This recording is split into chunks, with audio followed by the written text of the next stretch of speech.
Yahweh also spoke to Moses and to Aaron, saying, Speak to the sons of Israel and say to them, When any man has a discharge from his body, his discharge is unclean. This, moreover, shall be his uncleanness in his discharge. It is his uncleanness whether his body allows its discharge to flow or whether his body obstructs its discharge. Every bed on which the person with the discharge lies becomes unclean, and everything on which he sits becomes unclean.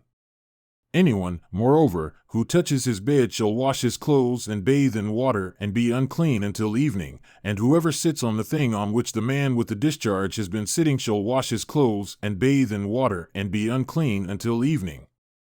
Also whoever touches the person with the discharge shall wash his clothes and bathe in water and be unclean until evening.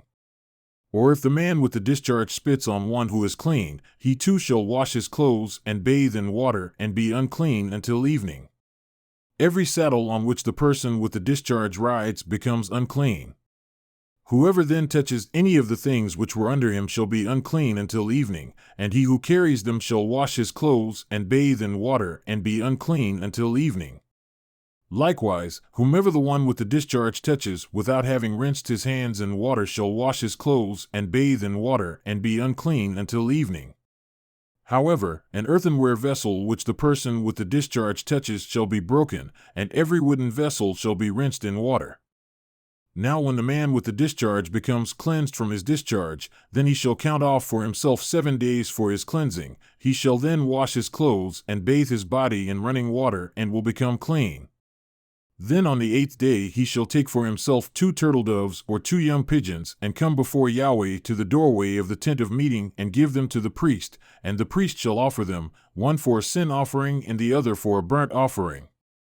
So the priest shall make atonement on his behalf before Yahweh because of his discharge. Now if a man has a seminal emission, he shall bathe all his body in water and be unclean until evening. As for any garment or any leather on which there is seminal emission, it shall be washed with water and be unclean until evening. If there is a woman with whom a man lies so that there is a seminal emission, they shall both bathe in water and be unclean until evening.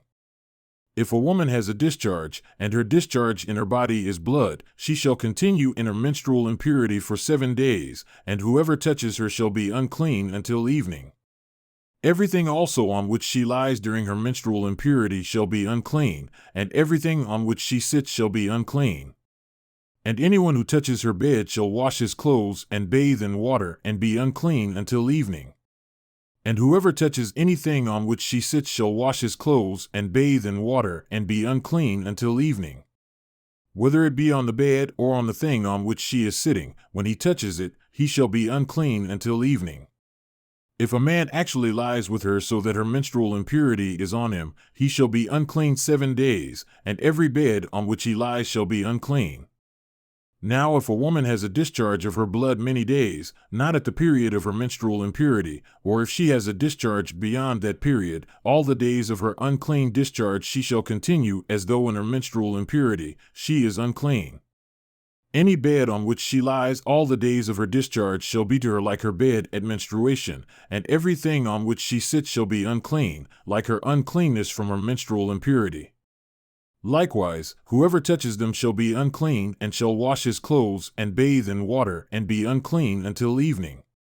Now if she becomes clean from her discharge, she shall count off for herself 7 days, and afterward she will be clean. Then on the 8th day she shall take for herself 2 turtle doves or 2 young pigeons, and bring them in to the priest, to the doorway of the tent of meeting. And the priest shall offer the one for a sin offering and the other for a burnt offering. So the priest shall make atonement on her behalf before Yahweh because of her unclean discharge. Thus you shall keep the sons of Israel separated from their uncleanness, so that they will not die in their uncleanness by making my tabernacle that is among them unclean. This is the law for the one with a discharge, and for the man who has a seminal emission so that he is unclean by it, and for the woman who is ill because of menstrual impurity, and for the one who has a discharge, whether a male or a female, or a man who lies with an unclean woman.